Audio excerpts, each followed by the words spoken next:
Bonjour tout le monde, bienvenue à ce nouvel épisode de l'épopée du bien-être, le podcast en santé mentale. Aujourd'hui, on parle de notre petit dictateur interne, donc notre petite voix à l'intérieur de notre tête qui n'est pas toujours nécessairement gentille et qui nous dit de faire ci, de faire ça.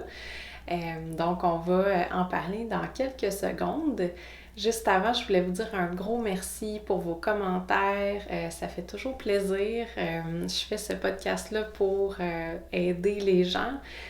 Donc, ça fait toujours plaisir de voir que les sujets vous intéressent, que vous trouvez votre compte là, dans le podcast. Donc, n'hésitez pas si vous avez d'autres commentaires. Ça me fait vraiment plaisir de vous lire ou de vous entendre. Donc, comme je vous disais, aujourd'hui, on parle de notre petite voix interne que, plusieurs auteurs ont appelé notre dictateur interne, là, dont la personne qui a, en fait, le cofondateur là, de la thérapie d'acceptation et d'engagement, Stephen Hayes. Puis là, par la suite, c'est sûr qu'il y a d'autres cliniciens, d'autres auteurs là, qui ont utilisé ce terme-là, mais écoutez, vous pouvez utiliser le terme que vous voulez. Des fois, on parle de notre raconteur d'histoire. On peut aussi dire peut-être notre petite Germaine interne, notre petit Germain interne. Donc, clairement, qui nous gère puis qui nous mène. C'est un peu ça.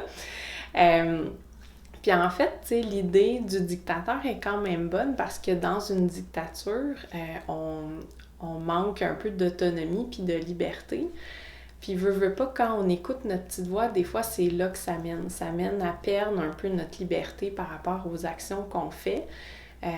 Par exemple, notre cerveau va nous dire « faut pas faire ça si on veut être une bonne personne.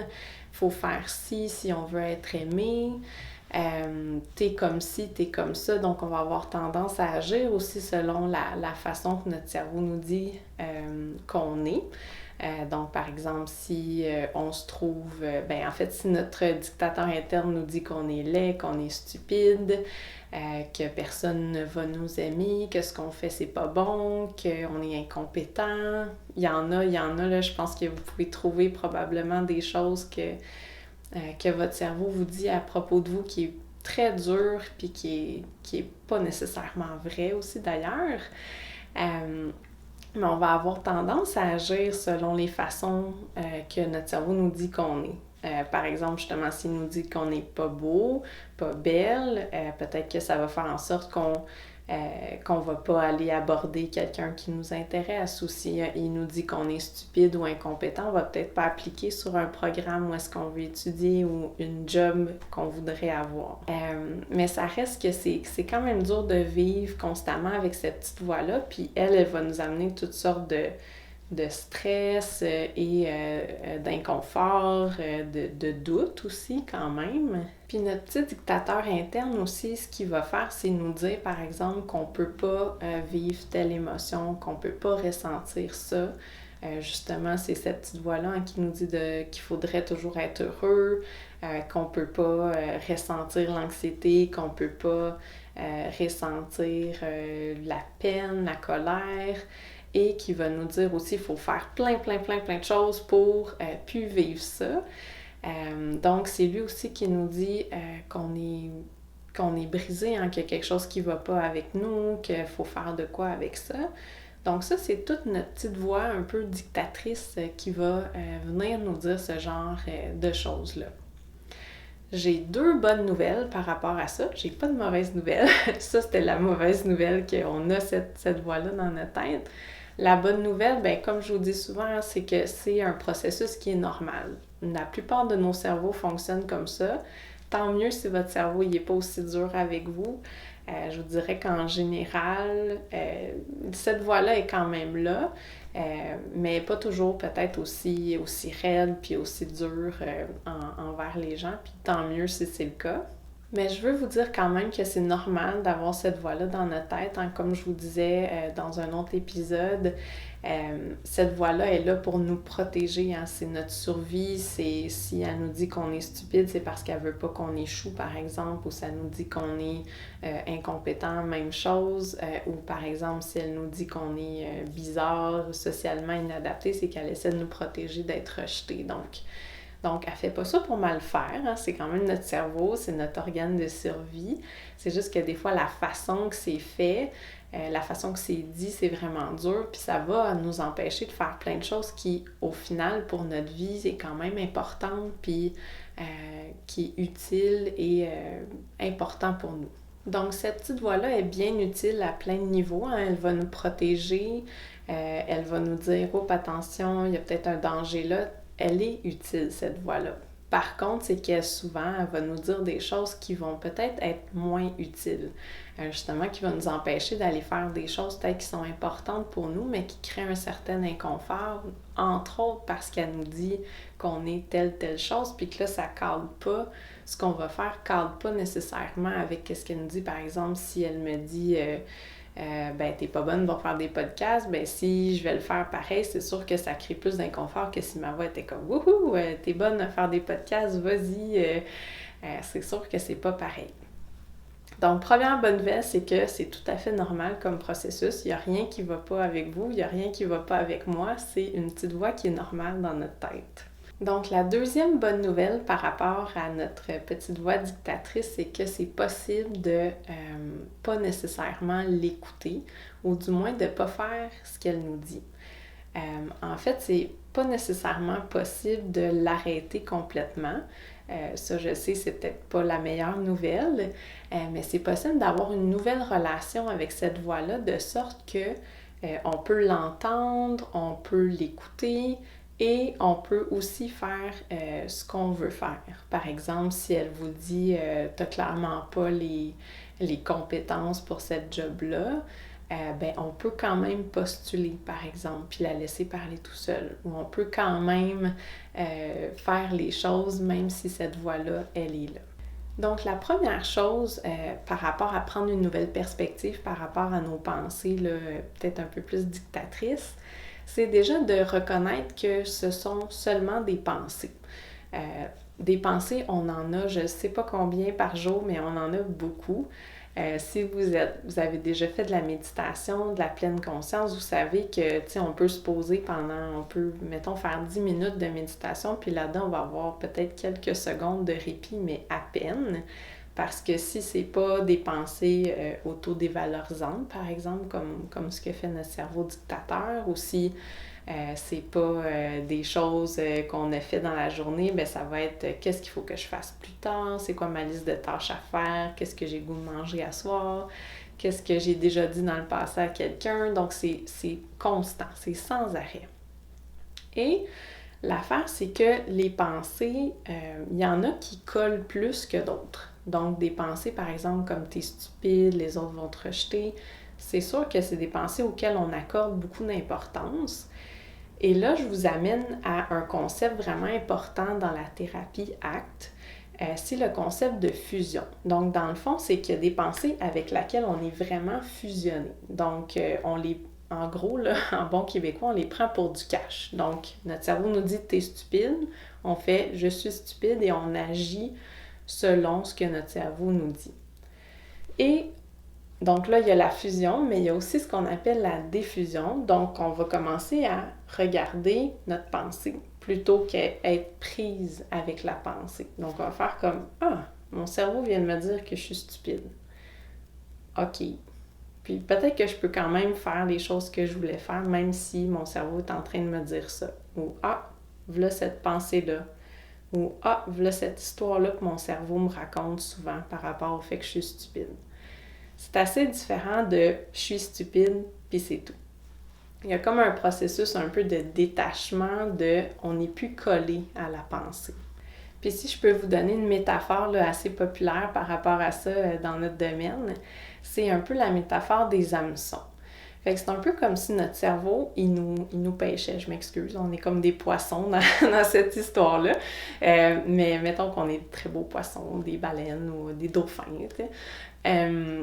Et notre cerveau, dans le fond, nous envoie toutes sortes d'hameçons avec des beaux appâts, là. Il y en a qui sont pas mal plus beaux que d'autres, puis il y en a qui nous intéressent plus que d'autres. Et lui, il nous envoie ça, puis on va mordre. On va mordre, puis là, on va être pris. On va être pris dans l'hameçon, puis là, notre cerveau va faire ce qu'il veut avec nous. Hein. Il va nous donner ses règles, puis il va être notre dictateur. Avec la diffusion, dans le fond, c'est d'être capable d'être le poisson, puis de faire comme Mais j'ai déjà mordu à ça, puis c'était pas le fun, là. Après ça, mon cerveau, il a fait qu'est-ce qu'il voulait avec moi. Oh, ça aussi, ça ressemble à un appât. Puis, oh, je vais peut-être pas accrocher à ça. Donc, dans le fond, c'est vraiment de remarquer ces pensées-là, puis de peut-être pas mordre à l'hameçon comme on a tendance à le faire. Puis encore une fois, je vais vous dire que c'est tout à fait normal de mordre à ces hameçons-là. Je veux dire, il y en a qui sont là depuis très très longtemps dans notre vie, hein, des pensées comme je suis stupide, je suis pas beau, tout ça. Des fois, ça vient de loin quand même. Tu sais, des fois, on s'est fait niaiser au secondaire ou au primaire, ou il y a des choses peut-être que nos parents nous ont dit. Donc, des fois, c'est des pensées qui collent depuis longtemps. Donc, c'est pas facile après d'aller se séparer, mais on peut comme commencer déjà à remarquer que oups, ça c'est des pensées qui viennent me chercher, puis c'est des pensées que je prends pour du cash. Est-ce que je peux au moins remarquer que oups, j'ai accroché à cette pensée-là? On en arrive à la partie pratico-pratique de comment qu'on fait ça, la diffusion, puis comment qu'on essaie de prendre la perspective par rapport à notre dictateur interne, notre germaine interne, comme vous voulez l'appeler, à notre raconteur d'histoire. Il y en a qui appellent ça aussi, c'est très intéressant, mais la radio de tous les malheurs, hein, comme la radio tout le temps en background qui nous dit « Ah, ça va arriver si tu fais pas ça, là, là ». Donc, c'est tout plein de façons que vous pouvez appeler là, cette partie-là de votre cerveau, du moins, qui vous empêche, là, qui nous empêche de faire des fois les choses qu'on a envie de faire. Donc, j'ai déjà parlé sur mon blog de plusieurs façons de faire de la diffusion. Si ça vous intéresse, vous pouvez aller voir à cliniquelépopée.com. Vous allez pouvoir le voir différentes façons. Là, je vais en nommer deux. Puis vous pourrez peut-être aller tester là, les autres selon qu'est-ce qui fonctionne pour vous, qu'est-ce qui fonctionne moins pour vous. La première chose que vous pouvez essayer, en fait, c'est de dire « j'ai la pensée que » avant vos pensées. Et là, est-ce que vous le faites pour toutes les pensées? Je vous le suggère pas parce que, comme je vous disais, on en a vraiment beaucoup dans une journée. Donc, essayez de le faire plus avec les pensées que vous sentez qu'elles sont dans le chemin de faire les choses qui sont importantes pour vous. Tantôt, je vous parlais de la personne peut-être qui n'ose pas appliquer dans un programme d'études ou pour un emploi parce que, bon, il y a la petite voix peut-être qui dit qu'il n'est pas assez compétent, qu'il n'est pas assez bon, qu'il va en avoir d'autres gens meilleurs que lui ou elle.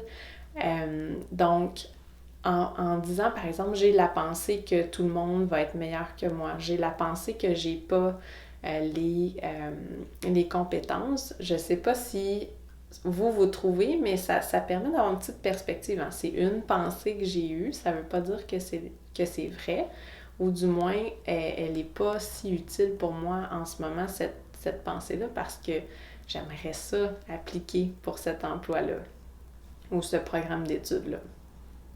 Donc, vous pouvez essayer de faire ça. Donc, j'ai la pensée, ça permet justement de voir l'appât puis l'hameçon, puis peut-être de passer à côté. Oups! OK. Donc, un exercice comme ça permet peut-être, vous allez voir, peut-être que ça va le faire pour vous, peut-être que non, ça dépend des gens. Mais si ça fonctionne pour vous, ça va peut-être permettre d'avoir un petit peu de perspective puis un petit peu de mouvement. C'est plus aussi pris, hein? Vous n'êtes pas pogné dans l'hameçon, vous êtes devant l'hameçon puis vous passez à côté. Fait que ça peut peut-être permettre de choisir un peu plus vos actions puis d'être un peu moins dans une dictature, justement. Fait que dans le fond, aujourd'hui, je pense que ce que je vous dis, c'est de faire de la désobéissance civile par rapport à la dictature dans votre cerveau. Là. Je pense que c'est ça, en fait, le message par rapport à ça.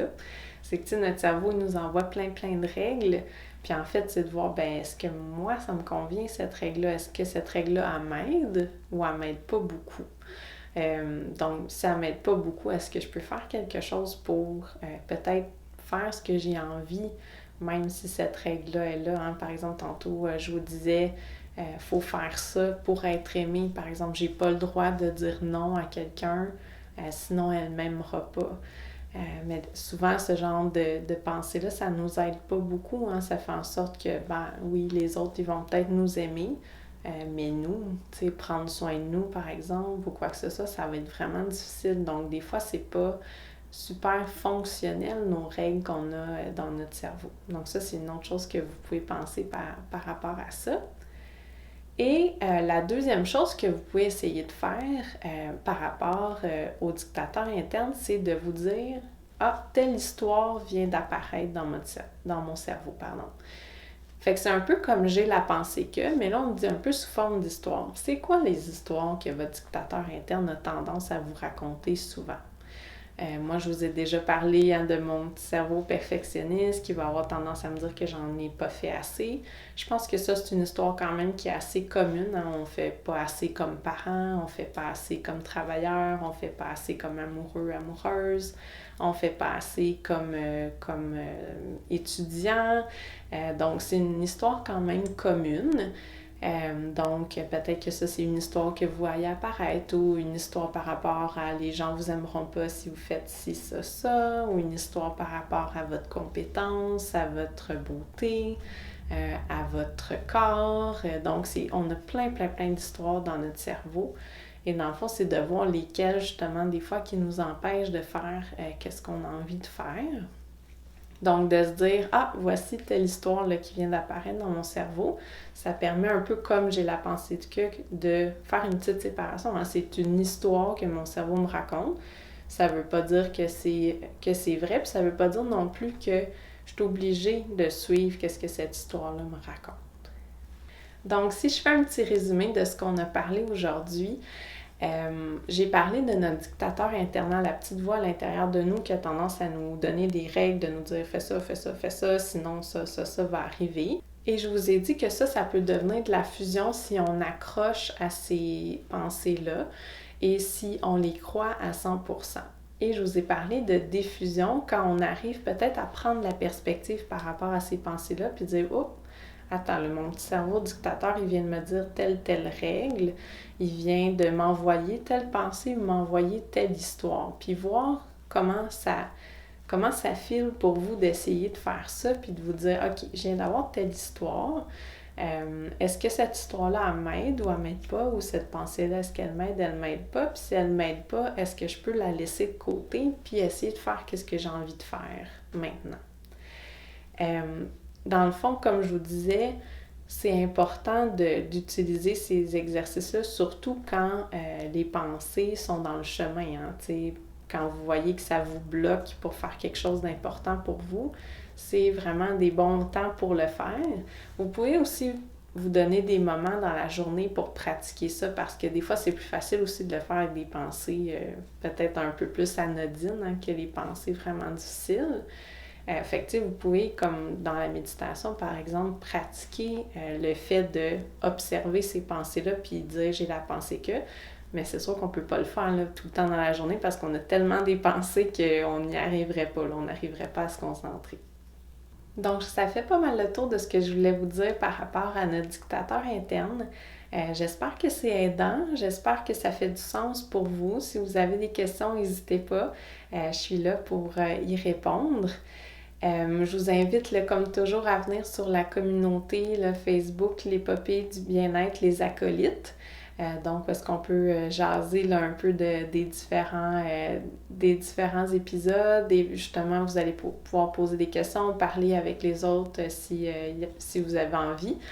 Je vous invite aussi à aimer les différents épisodes, à les partager, c'est super utile et ça permet à d'autres personnes de connaître le podcast et peut-être d'avoir de l'aide de cette façon-là. Je voulais aussi vous dire que bientôt je vais faire un épisode hors série sur un outil que j'aime beaucoup en thérapie puis qui justement nous aide à choisir un peu, en fait, d'observer qu'est-ce qui se passe justement quand on essaie de faire quelque chose qui est important pour nous. Puis qu'est-ce qui se met dans le chemin, comme par exemple nos fameuses pensées là, de dictateurs internes. Souvent, ça se met dans le chemin ou certaines émotions, puis comment on fait pour essayer d'aller plus souvent vers les choses qui sont importantes pour nous. Donc, restez à l'affût de ça. Moi, je vous tiens au courant, puis sinon, on se revoit dans 2 semaines pour le prochain épisode. Bonne journée! Au revoir!